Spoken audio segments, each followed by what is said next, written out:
할렐루야. 이 아침 주의 전을 찾으신 여러분들에게 하나님의 은혜와 평강이 함께 하시기를 축원합니다. 여러분, 오늘 이제 사도행전 5장 본격적으로 이 초대교회가 세워져 가고 있는 모습을 보게 되고요. 우리가 잘 알고 있는 아나니와 삽비라 사건이 제일 먼저 기록이 돼 있고, 그 다음에는 걷잡을 수 없이 일어나고 있는 초대교회의 기적과 이사의 역사들, 감옥에 갇힌 자들이 도로 나오는 거예요. 사람들이 감옥 문을 다 잠그고, 그리고 그 앞에서 파수를 쓰고 있어도 주의 사자가 밤중에 일어나서 뭐라고 그러시는 거예요? 나가서 성전에 가서 주의 복음을 전하라. 걷잡을 수 없이 일어나는 하나님의 부흥의 역사죠.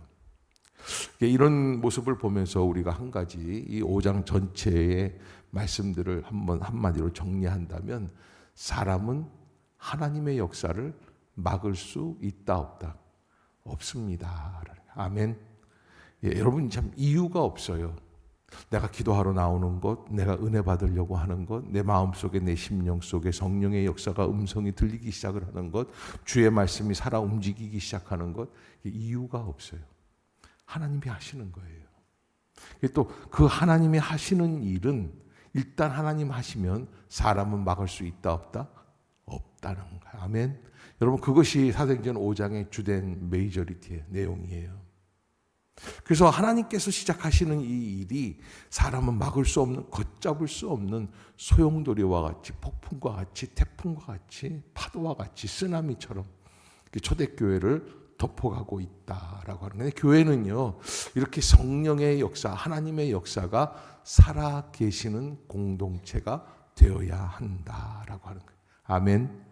여러분, 사람들이 좌지우지하려고 하면은 그거는 큰 실패고 낭패라고 하는 거예요.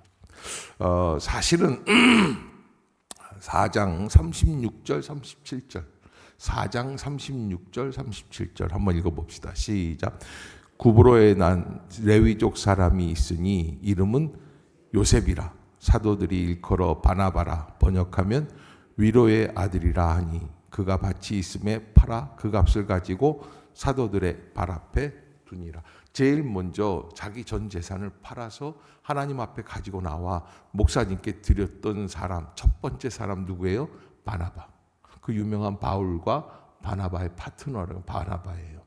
근데 이 바나바 사실은 어떤 사람이냐면, 이 사람은 사도들이, 목사님들이 그렇게 얘기한 거예요. 바나바, 너만 보면 위로가 돼. 너만 보면 위로. 여러분, 자녀들이 셋이 있다고 한다면, 넷이 있다고 한다면, 5형제가 있다고 한다면, 부모들이 이렇게 딱 봤을 때 위로가 되는 아들이 따로 있어요, 없어요? 있어요. 자녀가 똑같다는 말은 새빨간 거짓말이에요. 자녀를 키워봐야 알아요. 위로가 되는 아들이 분명히 있어요. 근데 그게 바나바라는 거예요. 성도들이 다 있는데 위로가 되는 성도가 있었어요. 그게 바나바예요. 그래서 바나바가 어떻게 했느냐? 하나님의 일, 하나님 안에서 일을 하는데 좋은 일들을 하다가 보니까, 교회를 위한 일들을 하다 보니까 자기의 전 재산을 다 팔아가지고 사도들의 발 앞에 두게 되어서, 이게 헌금했다는 거예요. 전 재산을 다 팔았어요. 그러니까 사람들이 어떻게 할까요? 바나바를 바나나가 아니라 바나바입니다. 바나바 막 칭찬하는 거예요. 그런데 여러분, 이런 게 있습니다. 바나바를 보고 부러워하다가 시기하게 되고, 시기하다가 자기도 비슷하게 한번 해보려고 합니다. 그게 누구냐면 아나니아와 삽비라예요. 그래서 바나바는 하나님 작품이고요, 아나니아와 삽비라 사건은 뭐예요? 누구 작품이에요? 사람의 작품이에요. 그래서 이런 걸 보고 사람의 유사품이라고 하는 겁니다. 성령의 역사는 하나님의 역사입니다. 하나님이 하십니다. 막을 재간이 없습니다. 사람의 폐부를 찌르고 들어오게 되어 있습니다. 아무리 막아도 거역할 수가 없죠. 거부할 수가 없습니다. 그런데 사람이 하는 일들은 금방 들통이 납니다. 얕습니다. 부족합니다. 인간의 질투심, 인간의 생각, 인간의 판단, 인간의 계산 속에 이루어지는 일들은 하나님의 역사는 확연하게 다르게 구분되어 있어요. 우리 교회, 우리 성도들은 하나님의 일을 감당할 수 있는 성도들이 될 수 있기를 주의 이름으로 축복합니다. 사람의 일이 하는 것이 무엇인지를 분명히 알고 있어야 돼요. 사람이 하는 일들을 가운데 참여하지 말아야지만 됩니다. 하나님이 하시는 일들을 해야 돼요. 아나니와 삽비라의 비극이 어디에 있습니까? 아나니와 삽비라의 비극이 어디 있어요? 부부가 일심동체라는 거예요. 여러분, 망하려면 이런 게 있어요. 도둑 들려면 뭐가 안 짖는다? 개도 안 짖는다고 그래요. 망하려면 두 사람이 마음이 똑같아요. 남편이 코인 투자하려고 그러면 부인이 어떻게 해야 돼요? 막아야지 돼요. 여보, 쓸데없는 짓 하지 마라. 난 돈 없어도 괜찮다. 이런 얘기를 해야지 돼요. 그래야 막혀요. 그러나 둘이 똑같으면 어떻게 됩니까? 한날 한시에 이렇게 망하는 거예요. 왜? 인간은 죄된 길로 나가게끔 되어 있어요. 인간의 욕심. 왜 아나니아와 삽비라가 왜 자기 집을 팔아가지고 목사님들 앞에 갖고 나왔을까요? 왜 그랬을까요? 바나바가 존경받고 사랑받는 것을 보고 부러워하고 시샘하고 자기도 한번 비슷하게 해보려고 합니다. 그래서 신앙의 유사품을 주의하라. 신앙의 유사품을 주의하라. 하나님께서 하시는 역사 안에서 사람이 뭔가 만들려고 하는데 아나니아가 자기 집을 팔았는데 여기 가장 중요한 거는 2절입니다. 2절. 그 값에서 얼마를 감춤해. 그래서 얼마를 감춤해. 그런데 여러분, 베드로가 뭐라고 그러냐면 3절에 이렇게 얘기를 하는 거예요. 베드로가 이르되 아나니아여 어찌하여 사탄이 내 마음에 가득하여 내가 성령을 속이고 내 땅값 얼마를 감추었느냐. 그러면서 4절 한번 읽어봅시다. 시작. 땅이 그대로 있을 때에는 내 땅이 아니며 판 후에도 내 마음대로 할 수가 없더냐. 어찌하여 이 일을 내 마음에 두었느냐. 사람에게 거짓말한 것이 아니요. 자, 여러분, 이 문제, 이 사건들을 바라보면 지금 우리가 살아가고 있는, 우리가 생활하고 있는 우리 교회하고, 여러분, 제가 여기 우리 윤성우 집사님이 집을 팔았는데 딱 불러가지고서는 10분의 1 바쳐 그러면 아마 난리가 날 거예요. 전액 바치라고 그랬어요? 10분의 1만 바치라고. 무슨 얘기입니까 지금? 목사님 말이죠. 거기 그렇게 그런 식으로 얘기하는, 제가 어떻게 투자를 해서 번 돈인데 말이죠. 이게 집을 판단하는 것은 말이죠. 이 집을 팔아가지고 다른 집을 또 사면 그게 그 값이잖아요. 이렇게 나올 거예요. 미안해요. 그렇지 않으리라고 생각을 하는데 예를 들자면 그런 거예요. 저희 집사람 눈길이 뭐라 그러냐면 좀 별것도 아닌데 새벽부터 흥분을 하고 왜 그러느냐 그러네요. 그런데 이 초대교회는 무슨 얘기냐면 판값을 다 드렸다는 거예요. 그러니까 다 드리는 척 했다는 거예요.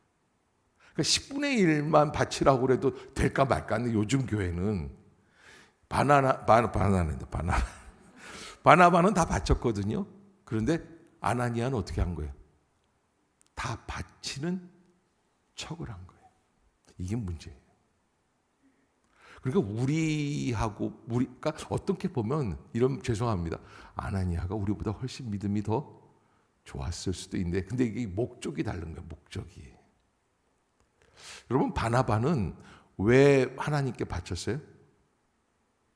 성도들을 함께 위로하기를 원해서, 나누기를 원해서 바쳤어요. 그런데 아나니아는 왜 바쳤어요? 바나바가 받고 있는 사랑과 그 신뢰를 질투해서 바쳤어요. 여러분, 우리도 신앙생활할 때 신앙의 열심이 누구보단 내가 나야지, 인간적인 경쟁, 인간적인 생각, 인간적인 질투 때문에 하는 것은 없습니까? 이건 다 유사품이 돼요.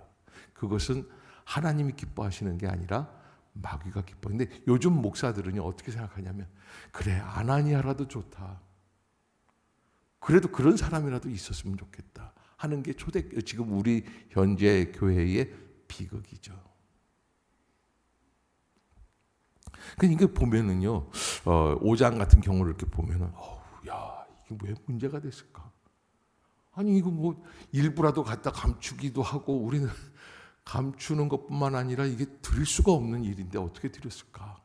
그런데 하나님께서 이제 초대교회를 세워 가시면서 하나님이 원하시는 그 표현 방식은 뭐냐면 전부 다 드리라는 거예요. 그러니까 제게 가끔 청년들 중에 그런 얘기 질문하는 친구들이 있어요. 목사님, 11조 드리는 게 성서적입니까? 성서적이지 않아요.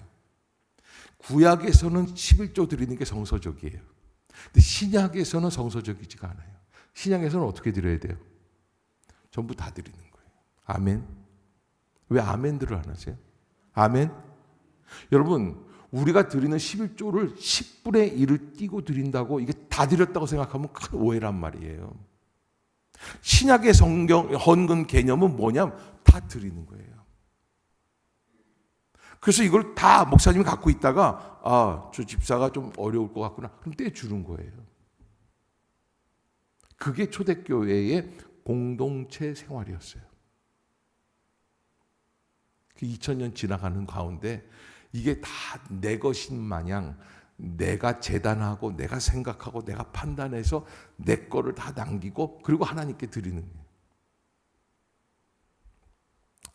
아무튼 여러분 이 본문에서 사람이 하는 일과 하나님이 하시는 일을 구별할 수 있어야지 된다. 우리의 심령은 어디를 바라봐야 되겠습니까? 하나님의 일을 바라볼 수 있어야 됩니다. 아멘. 여러분 주의 일을 바라보십시오. 감옥에 갇혔습니다. 이제 꼼짝없이 신문을 받고 인간 못 쓰게 될 겁니다. 건강을 잃어버리고 상처를 입고 괴로움 속에서 절망 속에서 감옥에 갇혀 있게 아니요 안 그래요. 하나님이 하시니까 밤중에 사자가 나타나서 감옥에서 꺼내주시는 역사도 일어나는 거예요.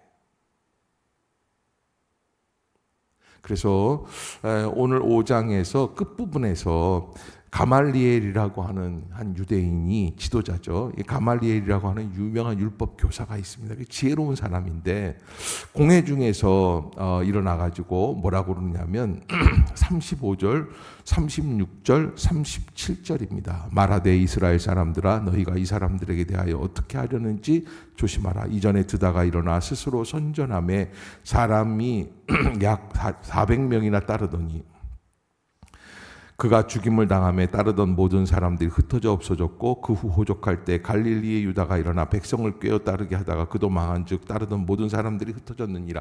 예수도 죽었으니까 따르던 사람들이 이제 어떻게 될 거예요? 망할 거예요. 왜? 사람이 하는 일이라면 그럴 거라는 거예요. 그런데 초대교회는 사람이 하는 일이 아니었어요. 하나님이 직접 하시는 역사. 아멘. 그래서 교회가 승리하게 되는 거예요. 교회에 소망이 있는 거예요. 교회는 세상의 소망이다라는 것은 사람이 만든 공동체, 사람의 의도대로 움직이는 공동체가 아니라 그 공동체 안에 역사하시는 성령의 역사, 불일 듯 일어나게 하시는 성령의 역사, 우리가 인간이 막을 수 없는 성령의 역사, 하나님의 의도, 하나님의 구원의 역사, 하나님의 섭리가 교회 안에 담겨 있기 때문인 줄로 믿습니다. 그것을 바라보고 거기에 몰입하는 것, 그것이 믿음입니다. 기도하겠습니다.